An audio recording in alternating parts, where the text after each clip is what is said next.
大家好，讀你聽2.0，今日繼續讀 Arthur Conan Doyle 嘅 Adventures of Sherlock Holmes， 讀到第7個單元啦。呢個單元咧叫做 The Adventure of the Blue Carbuncle， 或者有啲版本叫就咁 The Blue Carbuncle 嚇。咁呢個 Blue Carbuncle 咧係一樣咩嘢嚟嘅咧？我哋睇下啦。I had called upon my friend Sherlock Holmes upon the second morning after Christmas, with the intention of wishing him the compliments of the season. He was lounging upon the sofa in a purple dressing gown, a pipe rack within his reach upon the right, and a pile of crumpled morning papers, evidently newly studied, near at hand.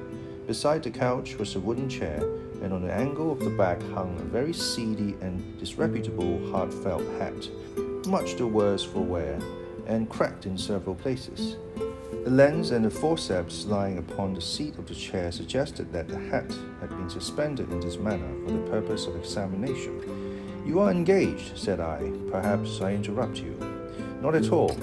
I am glad to have a friend with whom I can discuss my results. The matter is a perfectly trivial one." He jerked his thumb in the direction of the old hat. "But there are points in connection with it which are not entirely devoid of interest and even of instruction." I seated myself in his armchair and warmed my hands before his crackling fire, for a sharp frost had set in, and the windows were thick with the ice crystals. "I suppose," I remarked, "that homely as it looks, this thing has some deadly story linked on to it, that it is the clue which will guide you in the solution of some mystery and the punishment of some crime." No crime," said Sherlock Holmes, laughing. "Only one of those whimsical little incidents which will happen when you have 4 million human beings all jostling each other within the space of a few square miles. Amid the action and reaction of so dense a swarm of humanity, every possible combination of events may be expected to take place, and many a little problem will be presented which may be striking and bizarre without being criminal. We have already had experience of such. So much so," I remarked, "that of the 6 cases which I have added to my notes, 3 have been entirely free of any legal crime." "Precisely. You allude to my attempt to recover the Irene Adler papers, to the singular case of Miss Mary Sutherland, and to the adventure of the man with the twisted lip. Well, I have no doubt that this small matter will fall into the same innocent category. You know Peterson, the commissionaire?" "Yes. It is to him that this trophy belongs." "It is his hat." No, he found it. Its owner is unknown. I beg that you will look upon it not as a battered billycock, but as an intellectual problem. And first, as to how it came here. It arrived upon Christmas morning, in company with a good fat goose, which is, I have no doubt, roasting at this moment in front of Peterson's fire. The facts are these. About 4 o'clock on Christmas morning, Peterson, who, as you know, is a very honest fellow, was returning from some small jollification and was making his way homeward down Tottenham Court Road. In front of him he saw, in the gaslight, a tallish man, walking with a slight stagger and carrying a white goose slung over his shoulder. As he reached the corner of Good Street, a row broke out between the stranger and a little knot of roughs. One of the latter knocked off the man's hat, on which he raised his stick to defend himself and, swinging it over his head, smashed the shop window behind him. Peterson had rushed forward to protect the stranger from his assailants, but the man, shocked at having broken the window and seeing an official-looking person in uniform rushing towards him, dropped his goose, took to his heels, and vanished amid the labyrinth of small streets which lie at the back of Tottenham Court Road. The roughs had also fled at the appearance of Peterson, so that he was left in possession of the field of battle and also of the spoils of victory in the shape of this battered hat and a most unimpeachable Christmas goose, which surely he restored to his owner. My dear fellow, there lies the problem. It is true that "For Mrs. Henry Baker" was printed upon a small card which was tied to the bird's left leg, and it is also true that the initials H.B. are legible upon the lining of this hat, but as there are some thousands of Bakers and some hundreds of Henry Bakers in this city of ours, it is not easy to restore lost property to any one of them. What then did Peterson do? He brought round both hat and goose to me on Christmas morning, knowing that even the smallest problems are of interest to me. The goose we retained until this morning, when there were signs that in spite of the slight frost, It would be well that it should be eaten without unnecessary delay. Its finder has carried it off. Therefore, to fulfill the ultimate destiny of a goose, while I continue to retain the hat of the unknown gentleman who lost his Christmas dinner. Did he not advertise? No. Then what clue could you have as to his identity? Only as much as we can deduce. From his hat? Precisely. But you're joking. What can you gather from this old battered felt? Here is my lens. You know my methods. What can you gather yourself as to the individuality of the man who has worn this article? I took the tattered object in my hands and turned it over rather ruefully. It was a very ordinary black hat of the usual round shape, hard and much the worse for wear. The lining had been of red silk, but was a good deal discolored. There was no maker's name, but, as Holmes had remarked, the initials H.B. were scrawled upon one side. It was pierced in the brim for the hat securer, but the elastic was missing. For the rest, it was cracked, exceedingly dusty, and spotted in several places, although there seemed to have been some attempt to hide the discolored patches by smearing them with ink. I can see nothing, said I, handing it back to my friend. On the contrary, Watson, you can see everything. You fail, however, to reason from what you see. You are too timid in drawing your inferences. Then pray tell me what it is that you can infer from this hat. He picked it up and gazed at it in a peculiar introspective fashion which was characteristic of him. It is perhaps less suggestive than it might have been, he remarked. And yet there are a few inferences which are very distinct, and a few others which represent at least a strong balance of probability. That the man was highly intellectual is of course obvious upon the face of it, and also that he was fairly well-to-do within the last 3 years, although he has now fallen upon evil days. He had foresight, but has less now than formerly, pointing to a moral retrogression, which, when taken with the decline of his fortunes, seems to indicate some evil influence, probably drink, at work upon him. This may account also for the obvious fact that his wife has ceased to love him. My dear Holmes, he has, however, retained some degree of self-respect, he continued, disregarding my remonstrance. He is a man who leads a sedentary life, goes out little, is out of training entirely, is middle-aged, has grizzled hair which he has had cut within the last few days, and which he anoints with lime cream. These are the more patent facts which are to be deduced from his hat. Also, by the way, that it is extremely improbable that he has gas laid on in his house. You are certainly joking, Holmes. Not in the least. Is it possible that even now, when I give you these results, you are unable to see how they are attained? I have no doubt that I am very stupid, but I must confess that I am unable to follow you. For example, how did you deduce that this man was intellectual? For answer, Holmes clapped the hat upon his head. It came right over the forehead and settled upon the ridge of his nose. It is a question of cubic capacity, said he. A man with so large a brain must have something in it. The decline of his fortunes, then? This hat is 3 years old. These flat brims curled at the edge came in then. It is a hat of the very best quality. Look at the band of ribbed silk and the excellent lining. If this man could afford to buy so expensive a hat 3 years ago, and has had no hat since, then he has assuredly gone down in the world. Well, that is clear enough, certainly. But how about the foresight and the moral retrogression? Sherlock Holmes laughed. Here is the foresight, said he, putting his finger upon the little disc and loop of the hat securer. They are never sold upon hats. If this man ordered one, it is a sign of a certain amount of foresight, since he went out of his way to take this precaution against the wind. But since we see that he has broken the elastic and has not troubled to replace it, it is obvious that he has less foresight now than formerly, which is a distinct proof of a weakening nature. On the other hand, he has endeavored to conceal some of these stains upon the felt by daubing them with ink, which is a sign that he has not entirely lost his self-respect. Your reasoning is certainly plausible. The further points, that he is middle-aged, that his hair is grizzled, that it has been recently cut, and that he uses lime cream, are all to be gathered from a close examination of the lower part of the lining. The lens discloses a large number of hair ends, clean cut by the scissors of the barber. They all appear to be adhesive, and there is a distinct odor of lime cream. This dust, you will observe, is not the gritty grey dust of the street, but the fluffy brown dust of the house, showing that it has been hung up indoors most of the time, while the marks of moisture upon the inside are proof positive that the wearer perspired very freely and could therefore hardly be in the best of training. But his wife, you said that she had ceased to love him. This hat has not been brushed for weeks. When I see you, my dear Watson, with a week's accumulation of dust upon your hat, and when your wife allows you to go out in such a state, I shall fear that you also have been unfortunate enough to lose your wife's affection. But he might be a bachelor. Nay, he was bringing home the goose as a peace offering to his wife. Remember the card upon the bird's leg? You have an answer to everything. But how on earth do you deduce that the gas is not laid on in his house?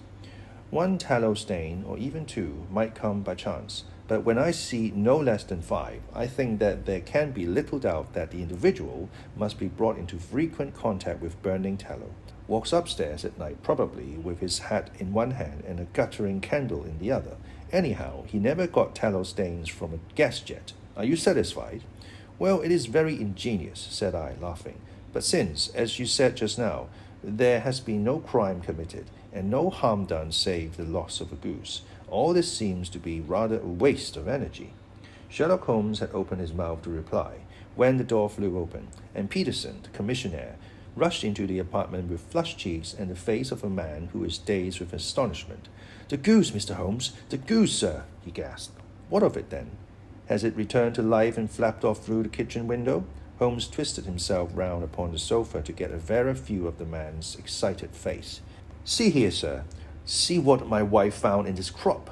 He held out his hand and displayed upon the center of the palm a brilliantly scintillating blue stone, rather smaller than a bean in size, but of such purity and radiance that it twinkled like an electric point in the dark hollow of his hand.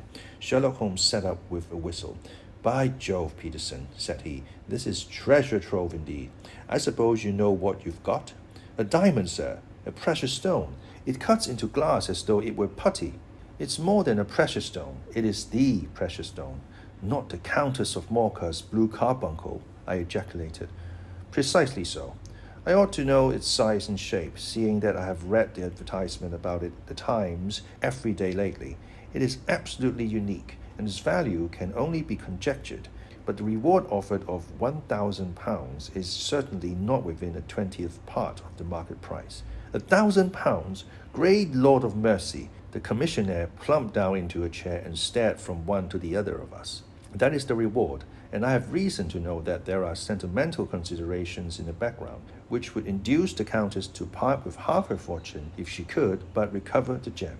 "It was lost, if I remember aright, at the Hotel Cosmopolitan," I remarked. "Precisely so. On December 22nd, just 5 days ago, John Horner, a plumber, was accused of having abstracted it from the lady's jewel case.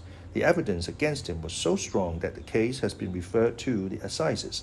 I have some account of the matter here, I believe." He rummaged amid his newspapers, glancing over the dates, until at last he smoothed one out, doubled it over, and read the following paragraph. "Hotel Cosmopolitan jewel robbery. John Horner, 26, plumber, was brought up upon the charge of having upon the 22nd instant abstracted from the jewel case of the Countess of Morcar the valuable gem known as the blue carbuncle. James Ryder, upper attendant at the hotel, gave his evidence to the effect that he had shown Horner up to the dressing room of the Countess of Morcar upon the day of the robbery in order that he might solder the second bar of the grate, which was loose. He had remained with Horner some little time, but had finally been called away. On returning, he found that Horner had disappeared, that the bureau had been forced open, and that the small morocco casket in which, as it afterward transpired, the Countess was accustomed to keep her jewel, was lying empty upon the dressing table. Ryder instantly gave the alarm, and Horner was arrested the same evening. But the stone could not be found either upon his person or in his rooms. Catherine Cusack, maid to the Countess, deposed to having heard Ryder's cry of dismay on discovering the robbery, and to having rushed into the room, where she found matters as described by the last witness. Inspector Bradstreet, B Division, gave evidence as to the arrest of Horner, who struggled frantically and protested his innocence in the strongest terms. evidence of the previous conviction for robbery having been given against the prisoner, the magistrate refused to deal summarily with the offence, but referred it to the assizes. Horner, who had shown signs of intense emotion during the proceedings, fainted away at the conclusion and was carried out of court. So much for the police court, said Holmes thoughtfully, tossing aside the paper. The question for us now to solve is the sequence of events leading from a rifled jewel case at one end to the crop of a goose in Tottenham Court Road at the other. You see, Watson, our little deductions have suddenly assumed a much more important and less innocent aspect. Here is the stone. The stone came from the goose, and the goose came from Mr. Henry Baker, the gentleman with the bad hat and all the other characteristics with which I have bored you. So now we must set ourselves very seriously to finding this gentleman and ascertaining what part he has played in this little mystery. To do this, we must try the simplest means first, and these lie undoubtedly in an advertisement in all the evening papers. If this fail, I shall have recourse to other methods. What will you say? Give me a pencil and that slip of paper. Now then, found at the corner of Goose Street, a goose and a black felt hat. Mr. Henry Baker can have the same by applying at 6:30 this evening at 221B Baker Street. That is clear and concise. Well, he is sure to keep an eye on the papers, since, to a poor man, the loss was a heavy one. He was clearly so scared by his mischance in breaking the window and by the approach of Peterson that he thought of nothing but flight. But since then, he must have bitterly regretted the impulse which caused him to drop his bird. Then again, the introduction of his name will cause him to see it, for everyone who knows him will direct his attention to it. Here you are, Peterson. Run down to the advertising agency and have this put in the evening papers. In which, sir? Oh, in the Globe, Star, Pall Mall, St. James's Gazette, Evening News, Standard, Echo, and any others that occur to you. Very well, sir. And the stone? Ah, yes, I shall keep the stone. Thank you. And I say, Peterson, just buy a goose on your way back and leave it here with me, for we must have one to give to this gentleman in place of the one which your family is now devouring. When the commissioner had gone, Holmes took up the stone and held it against the light. It is a bonny thing, said he. Just see how it glints and sparkles. Of course, it is a nucleus and focus of crime. Every good stone is. They are the devil's pet baits. In the larger and older jewels, every facet may stand for a bloody deed. This stone is not yet 20 years old. It was found in the banks of the Amoy River in the southern China and is remarkable in having every characteristic of the carbuncle, save that it is blue in shade instead of ruby red. In spite of its youth, it has already a sinister history. There have been 2 murders, a vitriol throwing, a suicide, and several robberies brought about for the sake of this 40-grain weight of crystallized charcoal. Who would think that so pretty a toy would be a purveyor to the gallows and the prison? I'll lock it up in my strongbox now and drop a line to the countess to say that we have it. Do you think that this man Horner is innocent? I cannot tell. Well then, do you imagine that this other one, Henry Baker, had anything to do with the matter? It is, I think, much more likely that Henry Baker is an absolutely innocent man, who had no idea that the bird which he was carrying was of considerably more value than if it were made of solid gold. That, however, I shall determine by a very simple test if we have an answer to our advertisement. And you can do nothing until then? Nothing. In that case, I shall continue my professional round, but I shall come back in the evening at the hour you have mentioned, for I should like to see the solution of so tangled a business. Very glad to see you. I dine at 7. There is a woodcock, I believe. By the way, in view of recent occurrences, perhaps I ought to ask Mrs. Hudson to examine its crop. I had been delayed at a case, and it was a little after 6:30 when I found myself in Baker Street once more. As I approached the house, I saw a tall man in a Scotch bonnet with a coat which was buttoned up to his chin waiting outside in the bright semicircle which was thrown from the fanlight. Just as I arrived, the door was opened, and we were shown up together to Holmes' room. Mr. Henry Baker, I believe, said he, rising from his armchair and greeting his visitor with the easy air of geniality which he could so readily assume. Pray take this chair by the fire, Mr. Baker. It is a cold night, and I observe that your circulation is more adapted for summer than for winter. Ah, Watson, you have just come at the right time. Is that your hat, Mr. Baker? Yes, sir, that is undoubtedly my hat. He was a large man with rounded shoulders, a massive head, and a broad, intelligent face, sloping down to a pointed beard of grizzled brown, a touch of red in nose and cheeks, with a slight tremor of his extended hand, recalled Holmes' surmise as to his habits. His rusty black frock coat was buttoned right up in front, with the collar turned up, and his lank wrists protruded from his sleeves without a sign of cuff or shirt. He spoke in a slow staccato fashion, choosing his words with care, and gave the impression generally of a man of learning and letters who had had ill usage at the hands of fortune. "We have retained these things for some days," said Holmes, "because we expected to see an advertisement from you giving your address. I am at a loss to know now why you did not advertise." Our visitor gave a rather shamefaced laugh. "Shillings have not been so plentiful with me as they once were," he remarked. "I had no doubt that the gang of roughs who assaulted me had carried off both my hat and the bird. I did not care to spend more money in the hopeless attempt at recovering them." "Very naturally. By the way, about the bird, we were compelled to eat it." "To eat it?" Our visitor half rose from his chair in his excitement. "Yes, it would have been of no use to anyone had we not done so. But I presume that this other goose upon the sideboard, which is about the same weight and perfectly fresh, will answer your purpose equally well?" "Oh, certainly, certainly," answered Mr. Baker with a sigh of relief. "Of course, we still have the feathers, legs, crop, and so on of your own bird, so if you wish—" The man burst into a hearty laugh. "They might be useful to me as relics of my adventure," said he.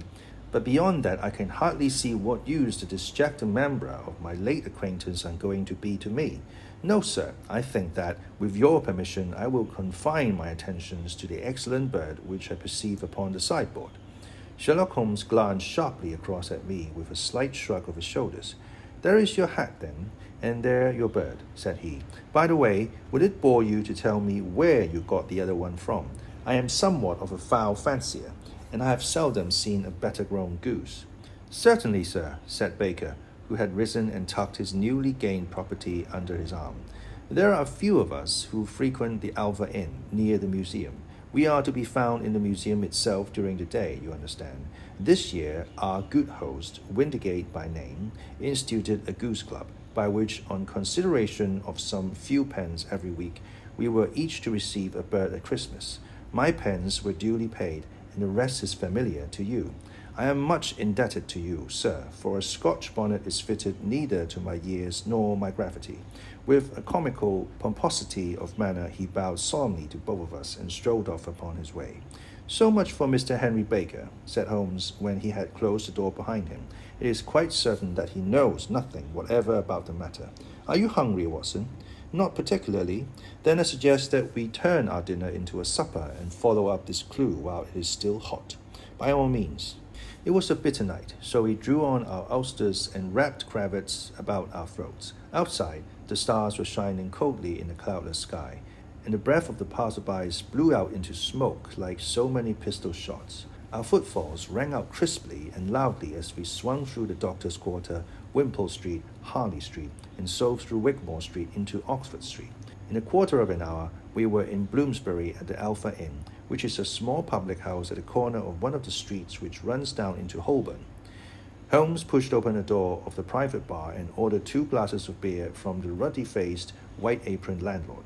"Your beer should be excellent if it is as good as your geese," said he. "My geese?" The man seemed surprised. "Yes, I was speaking only half an hour ago to Mr. Henry Baker, who was a member of your goose club." "Ah, yes, I see. But you see, sir, them's not our geese." "Indeed, whose then?" "Well, I got the 2 dozen from a salesman in Covent Garden." "Indeed, I know some of them. Which was it?" "Breckenridge is his name." "Ah, I don't know him. Well, here's your good health, landlord, and prosperity to your house. Good night. Now for Mr. Breckenridge," he continued, buttoning up his coat as we came out into the frosty air. "Remember, Watson, that though we have so homely a thing as a goose at one end of this chain, we have at the other a man who will certainly get 7 years' penal servitude unless we can establish his innocence. It is possible that our inquiry may but confirm his guilt, but in any case, we have a line of investigation which has been missed by the police, by which a singular chance has placed in our hands. Let us follow it out to the bitter end. Faces to the south, then the quick march." We passed across Holborn, down Endell Street, and so through a zigzag of slums to Covent Garden Market. One of the largest stalls bore the name of Breckenridge upon it, and the proprietor, a horsey-looking man with a sharp face and trim side whiskers, was helping a boy to put up the shutters. "Good evening. It's a cold night," said Holmes. The salesman nodded and shot a questioning glance at my companion. "Sold out of geese, I see," continued Holmes, pointing at the bare slabs of marble. "Let you have 500 tomorrow morning." "That's no good." "Well, there are some on the stall with the gas flare." "Ah, but I was recommended to you." "Who by?" "The landlord of the Alpha." "Oh, yes, I sent him a couple of dozen." "Fine birds they were, too. Now, where did you get them from?" To my surprise, the question provoked a burst of anger from the salesman. "Now then, sir," said he, with his head cocked and his arms akimbo, "what are you driving at? Let's have it straight now." "It is straight enough. I should like to know who sold you the geese which you supplied to the Alpha." "Well, then, I shan't tell you. So now." "Oh, it is a matter of no importance, but I don't know why you should be so warm over such a trifle." "Warm? You'd be as warm, maybe, if you were as pestered as I am. When I pay good money for a good article, there should be an end of the business. But it's where are the geese, and who did you sell the geese to, and what will you take for the geese? One would think they were the only geese in the world to hear the fuss that is made over them." "Well, I have no connection with any other people who have been making inquiries," said Holmes carelessly. "If you won't tell us, the bet is off, that is all. But I'm always ready to back my opinion on the matter of fowls, and I have a fiver on it that the bird I ate is country bred." "Well, then, you've lost your fiver, for it's town bred," snapped the salesman. "It's nothing of the kind." "I say it is. I don't believe it." "Do you think you know more about fowls than I, who have handled them ever since I was a nipper? I tell you, all those birds that went to the Alpha were town bred." "You never persuade me to believe that." "Will you bet then?" "It's merely taking your money, for I know that I'm right, but I'll have a sovereign on with you, just to teach you not to be obstinate." The salesman chuckled grimly. "Bring me the books, Bill," said he. The small boy brought round a small thin volume and a great greasy backed one, laying them out together beneath the hanging lamp. "Now then, Mr. Cockshaw," said the salesman, "I thought that I was out of geese, but before I finish, you'll find that there is still one left in my shop. You see this little book? Well, that's the list of the folk from whom I buy. Do you see? Well then, here on this page are the country folk, and the numbers after their names are where their accounts are in the bigger ledger. Now then, you see this other page in red ink? Well, that is a list of my town suppliers. Now look at that third name. Just read it out to me. Mrs. Oakshott, 117 Brixton Road, 249. Read Holmes. "Quite so. Now turn that up in the ledger." Holmes turned the page indicated. "Here you are, Mrs. Oakshott, 117 Brixton Road, egg and poultry supplier. Now then, what's the last entry? December 22nd, 24 geese at 7 shillings and 6 pences. "Quite so. There you are, and underneath, sold to Mr. Windigate of the Alpha at 12 shillings. What have you to say now?" Sherlock Holmes looked deeply chagrined. He drew a sovereign from his pocket and threw it down upon the slab, turning away from the air of a man whose disgust is too deep for words. A few yards off, he stopped under a lamppost and laughed in the hearty, noiseless fashion which was peculiar to him. "When you see a man with whiskers of that cut and the pink and protruding out of his pocket, you can always draw him by a bet," said he. "I dare say that if I had put £100 down in front of him, that man would not have given me such complete information as was drawn from him by the idea that he was doing me on a wager. Well, Watson, we are, I fancy, nearing the end of our quest, and the only point which remains to be determined is whether we should go on to this Mrs. Oakshott tonight, or whether we should reserve it for tomorrow. It is clear from what that surly fellow said that there are others besides ourselves who are anxious about the matter, and I should." His remarks were suddenly cut short by a loud hubbub which broke out from the store which we had just left. Turning round, we saw a little rat-faced fellow standing in the center of the circle of yellow light which was thrown by the swinging lamp, while Breckenridge, the salesman, framed in the door of his store, was shaking his fist fiercely at the cringing figure. "I've had enough of you and your geese," he shouted. "I wish you were all at the devil together. If you come pestering me any more with your silly talk, I'll set the dog at you. You bring Mrs. Oakshott here, and I'll answer her. But what have you to do with it? Did I buy the geese of you? No, but one of them were mine all the same, whined the little man. Well then, ask Mrs. Oakshott for it. She told me to ask you. Well, you can ask the King of Prussia, for all I care. I've had enough of it. Get out of this. He rushed fiercely forward, and the inquirer flitted away into the darkness. Ha! This may save us a visit to Brixton Road, whispered Holmes. Come with me, and we will see what is to be made of this fellow. Striding through the scattered knots of people who lounged round the flaring stalls, my companion speedily overtook the little man and touched him upon the shoulder. He sprang round, and I could see in the gaslight that every vestige of colour had been driven from his face. Who are you, then? What do you want? He asked in a quavering voice. You excuse me, said Holmes blandly, but I cannot help overhearing the questions which you put to the salesman just now. I think that I could be of assistance to you.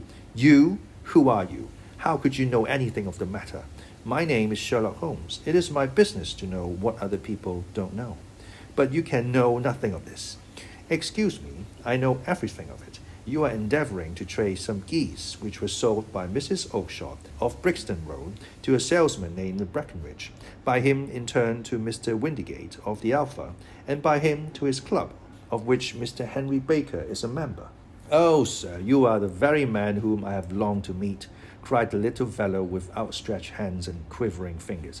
I can hardly explain to you how interested I am in this matter. Sherlock Holmes hailed a four-wheeler which was passing.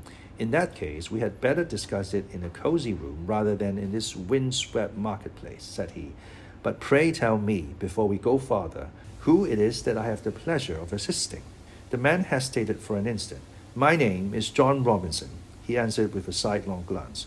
No, the real name, said Holmes sweetly. It is always awkward doing business with an alias.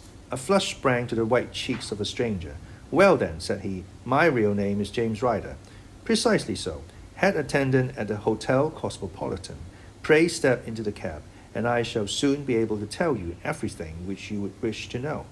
The little man stood glancing from one to the other of us with half-frightened, half-hopeful eyes, as one who is not sure whether he is on the verge of a windfall or of a catastrophe. Then he stepped into the cab, and in half an hour we were back in the sitting room at Baker Street.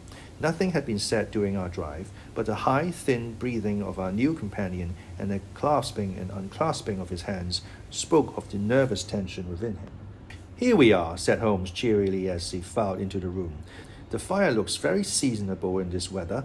You look cold, Mr. Ryder. Pray take the basket chair. I will just put on my slippers before we settle this little matter of yours. Now then, you want to know what became of these geese? Yes, sir. Or rather, I fancy, of that goose. It was one bird, I imagine, in which you were interested, white, with a black bar across the tail. Ryder quivered with emotion. Oh, sir, he cried, can you tell me where it went to? It came here. Here? Yes, and a most remarkable bird it proved. I don't wonder that you should take an interest in it. It laid an egg after it was dead, the bonniest, brightest little blue egg that ever was seen. I have it here in my museum. Our visitor staggered to his feet and clutched the mantelpiece with his right hand. Holmes unlocked his strong box and held up the blue carbuncle, which shone out like a star, with a gold, brilliant, many-pointed radiance. Ryder stood glaring with the drawn face, uncertain whether to claim or to disown it. The game's up, Ryder, said Holmes quietly. Hold up, man, or you'll be into the fire. Give him an arm back into his chair, Watson. He's not got blood enough to go in for felony with impunity. Give him a dash of brandy. So, now he looks a little more human. What a shrimp it is, to be sure. For a moment he had staggered and nearly fallen, but the brandy brought a tinge of colour into his cheeks, and he sat staring with frightened eyes at his accuser. I have almost every ink in my hands, and all the proofs which I could possibly need, so there is little which you need tell me. Still, that little may as well be cleared up to make the case complete. You had heard, Ryder, of this blue stone of Countess of Morgas. It was Catherine Cusack who told me of it, said he in a crackling voice. I see. Her ladyship waiting maid. Well, the temptation of sudden wealth so easily acquired was too much for you, as it has been for better men before you. But you were not very scrupulous in the means you used. It seems to me, Ryder, that there is the making of a very pretty villain in you. You knew that this man Horner, the plumber, had been concerned in some such matter before, and that suspicion would rest the more readily upon him. What did you do then? You made some small job in my lady's room, you and your confederate Cusack, and you managed that he should be the man sent for. Then, when he had left, you rifled the jewel case, raised the alarm, and had this unfortunate man arrested. You then, Ryder threw himself down suddenly upon the rug and clutched at my companion's knees. For God's sake, have mercy, he shrieked. Think of my father, of my mother. It would break their hearts. I never went wrong before. I never will again. I swear it. I'll swear it on the Bible. Oh, don't bring it into court. For Christ's sake, don't. Get back into your chair, said Holmes sternly. It is very well to cringe and crawl now, but you thought little enough of this poor Horner in the dock for a crime of which he knew nothing. I will fly, Mr. Holmes. I will leave the country, sir. Then the charge against him will break down. We will talk about that. And now let us hear a true account of the next act. How came the stone into the goose, and how came the goose into the open market?